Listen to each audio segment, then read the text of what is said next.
అండి. నేను ఈరోజు జొన్నలతో దోస చేశాను. జొన్న పిండి కాదు, జొన్నలే అన్నమాట. నాకు ఈ విషయం ముందే తెలియక మా ఇంట్లో ముందున్న జొన్నల్ని వాటితో జొన్న రొట్టె చేయడం చేతగాక నాన్న తంటాలు పడ్డాను. ఈ విషయం నాకు ముందే తెలుసుంటే బాగుండేది.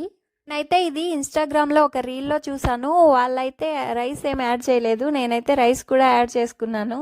ఈ దోశలు చేయడానికి 2 గ్లాసులు జొన్నలు, 1 గ్లాస్ బియ్యము, 3/4 గ్లాస్ ఉద్దులు, 1/4 గ్లాస్ శనగబ్యాళ్ళు వేసుకున్నాను. అలాగే కొన్ని మెంతులు కూడా వేసుకొని నానబెట్టుకోవాలి. కొంచెం త్వరగా నానబెట్టుకోవటం బెటరు, మార్నింగ్ 10కి అలా. ఎందుకంటే జొన్నలు త్వరగా నానవు. నేను కొద్దిగా లేట్గా నానబెట్టానా, జొన్నలు అయితే సరిగ్గా మెదగలేదు, రవ్వ రవ్వగానే ఉండింది. నేను మిక్సీ పట్టేటప్పుడు కొన్ని బొరుగులు కూడా వేసుకున్నాను, ఆ క్లిప్ మిస్ అయింది. మీరు కావాలంటే వండుకున్న రైస్ కానీ అటుకులు కానీ వేసుకోవచ్చు.